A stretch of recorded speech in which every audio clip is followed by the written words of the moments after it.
Rádio Bandeirantes. Você está na Bandeirantes. Bora, Brasil! Você ouve Bora, Brasil! Bora, Brasil! Bora, Brasil! 2h06, Bora Brasil de volta aqui na programação da Rádio Bandeirantes. Hoje eu, Ana Paula Rodrigues, com a Bruna Barbosa, durante as férias de Joel da Atena, que está em algum lugar do planeta. Não sabemos exatamente onde, mas com certeza no local onde há peixe. Tá pescando e de chinelo. São as nossas únicas certezas. Onde, não sabemos. Pois é. A gente só desconfia. Nem foto ele mandou ainda, né? Não, o Joel se isola de férias, pode esquecer. Não vai dar pra falar com ele ao longo dessas 2 semanas, pode ter certeza. No dia 28, é isso? Dia 28 ele volta. A gente descobre como é que foram os 15 dias de férias. Vamos lá pros bastidores da política? Insight. A política local e suas direções. O que está por trás das decisões e a análise dos cenários. Com Marco Antônio Sabino. Oi, Sabino, bem-vindo. Boa tarde para você. Oi, boa tarde, Ana. Boa tarde, Bruna, Giovana, ouvintes. Tudo bem? Tudo bem com a gente. Agora, para quem precisava do transporte público logo cedo, hein? Que aperto que foi hoje, Sabino, de novo. Um dia de depredação de ônibus, de atos de vandalismo, né? Exatamente. De uma maneira que a gente tem visto acontecer aí em várias datas em São Paulo, né? O pessoal não tá queimando ônibus, mas murcha pneu, atravessa o veículo na pista e aí tem que guinchar.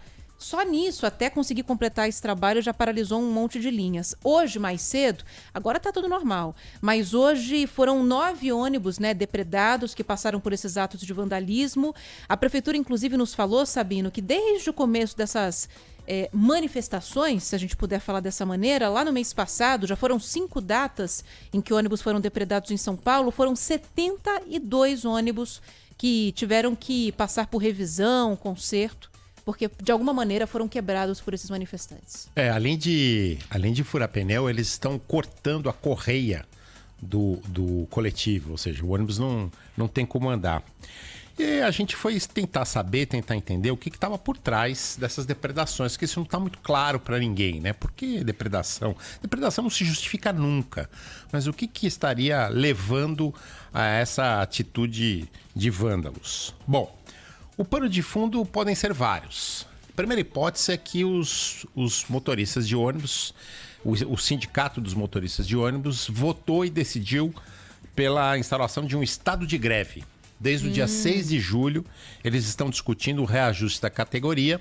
Eles querem 7,59% de aumento e um ticket de refeição de R$ 28. Basicamente, essa é a reivindicação maior. Mas também temem uma demissão grande no setor. Por quê? Porque aí, por sua vez, os empresários estão querendo reduzir custos. Eles dizem que o prejuízo durante a pandemia foi muito grande e querem diminuir o número de ônibus, de pelo menos 1.000 ônibus, numa frota de 14 mil, eles querem diminuir 1.000 ônibus, o que significaria aí uma demissão de pelo menos 3.000 pessoas no setor de motoristas e cobradores de ônibus. Essas demissões são negadas, ninguém confirma.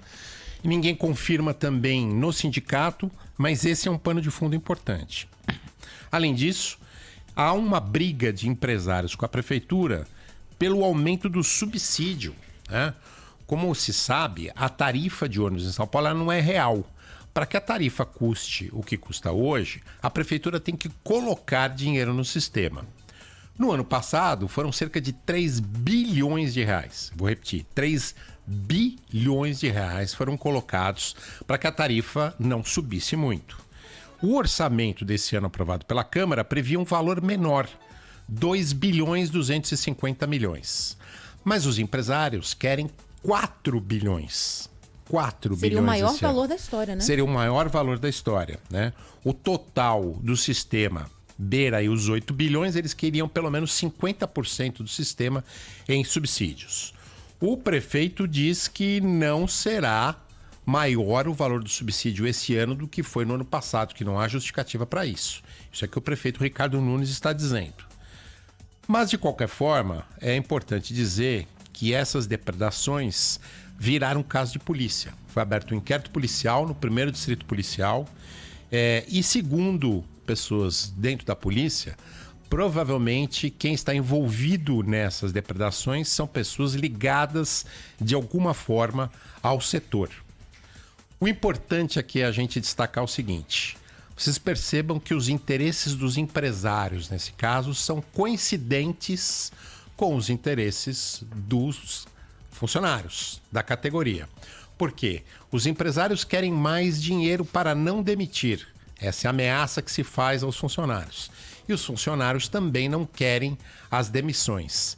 Então é bom a gente ficar de olho, porque esse vai ser um belo desafio aí para o prefeito Ricardo Nunes. Talvez o primeiro imbróglio, o primeiro grande problema que ele enfrente na gestão desde que assumiu. É bastante complicado isso daí. Agora, Sabino, em relação a alguma possibilidade de greve, alguma data, alguma coisa aí foi falada, porque o sindicato disse que não tem nenhum envolvimento com essas manifestações, né? Tá negando desde o primeiro dia em que houve a depredação de ônibus. Aliás, o presidente do sindicato, o senhor Valdevan 90, diz que quem está promovendo essas depredações, chegou a dizer isso nas entrelinhas num discurso recente, são pessoas ligadas à oposição dentro do sindicato. Então ele acusa a oposição do sindicato. Isso a polícia vai investigar e vai descobrir. No que diz respeito à greve, Ana, eles estão em estado de greve, estão em negociação. E você sabe que, infelizmente, essas greves, elas surgem do dia para a noite. Então, é bom as pessoas ficarem atentas toda noite. Essas assembleias muitas vezes acontecem de madrugada. De qualquer forma, a SP-Trans, ela entrou com uma medida cautelar para exigir que 85% da frota seja mantida nos horários de pico. Então, se eles não cumprirem essa determinação, eles estão sujeitos a uma multa aí já determinada pela Justiça de R$200 mil. Mas a gente sabe que o filme é o mesmo sempre, né, Sabino? Não, e não são eles que pagam essa multa, né? A gente sabe que essa multa não sai dos cofres do sindicato. Então, você tem toda a razão, Bruno. O filme é o mesmo sempre, e por isso que eu chamo a atenção por essa coincidência de interesses entre sindicato e empresários. Agora sim, você está falando, Sabino, em 1.000 ônibus que as empresas querem tirar de circulação por uma questão aí de contenção de custo. Eles podem fazer isso, reduzir a frota que está em circulação. A prefeitura, de alguma maneira, tem que autorizar isso, porque assim, a prefeitura paga para essas empresas algo que está previsto em contrato, em número de ônibus circulando, viagens que já estão ali, entre aspas, compradas, né? Já estão pagas. As empresas podem simplesmente tomar essa decisão? Esse cálculo de como é pago, como é repassado o dinheiro público para essas empresas, é uma caixa preta. Ninguém consegue fazer esse cálculo, a não ser técnicos muito especializados da prefeitura. Se você perguntar agora para o secretário de Transportes, provavelmente ele não tenha clareza nesse cálculo. O prefeito não tem clareza nesse cálculo, né? Porque é realmente muito complexo. Mas se houver essa redução do número de ônibus, isso de alguma forma vai ter reflexo no dinheiro que é repassado, ou pelo menos deveria ter reflexo no dinheiro que é repassado para os empresários. Menos ônibus, menos dinheiro para empresários. Agora, mudando um pouquinho de assunto, Sabino, aproveitando você aqui, tem uma dança das cadeiras previstas para as subprefeituras, é isso? Alguns nomes devem ser trocados? Na verdade, Bruna, você que acompanha a prefeitura sabe disso, o prefeito desde o começo disse que não mudaria secretários, não faria grandes alterações, que é a gestão Bruno Covas, e realmente ele está se esforçando para isso. Não que não falte vontade, de vez em quando o prefeito tem vontade lá de botar umas pessoas, o que seria natural até, pessoas mais próximas a ele, pessoas de confiança do prefeito. Mas, por enquanto, não há nada no horizonte, apesar de uma grande boataria. Eu já dei até alguns nomes aqui e o nome de secretarias que estariam sendo comentadas aí. A verdade é que tem uma grande pressão da Câmara Municipal, uma grande pressão das bancadas aliadas ao prefeito Ricardo Nunes, que apoiaram a chapa Bruno Covas e Ricardo Nunes, por mais espaço dentro da prefeitura. E qual foi a solução que o prefeito encontrou?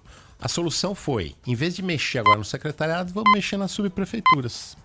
Então, saiu o subprefeito da Lapa, Caio Luz, saiu a semana passada. Ele que era tucano, ele caiu para cima. Foi promovido a secretário adjunto das subprefeituras, né? E foi colocada lá no lugar dele, numa subprefeitura importante como a da Lapa, com um orçamento aí de 36 milhões ano, a ex-subprefeita da Penha, do Aricanduva, que é Fernanda Galdino. Fernanda Galdino foi investigada por supostamente ter ajudado um esquema que furou a fila de moradias populares. Esse inquérito foi arquivado, portanto, ela não foi processada, ela foi só investigada. E por isso a prefeitura justifica que não há empecilho nenhum para nomeá-la como nova subprefeita. É um espaço do PV, ela é ligada ao PV, ligada ao gabinete do vereador Chechel Trípoli, né? Que é do PV. Então, a prefeitura aí, o prefeito faz essas primeiras modificações e podem vir outras sim, Bruna, respondendo objetivamente a sua pergunta, nas subprefeituras, principalmente porque o prefeito precisa de algum espaço para se mexer politicamente, para contentar essas forças políticas. Nós falamos aqui já no Insights que o prefeito ia ter que segurar algumas pressões, né? MDB, vereadores, o próprio Palácio dos Bandeirantes, e essa dos vereadores já está bastante explícita. Não é só o PV que fez pressão ou faz pressão, não. O próprio PSDB tem feito muita pressão para ocupar mais espaço dentro da secretaria. Boa. Obrigada, Sabino. Até quarta-feira. Obrigado, Bruna. Obrigado, Ana. Até quarta. Valeu, Sabino. Até mais, viu? Agora são 2h17, a gente tem que ir pro intervalo de novo.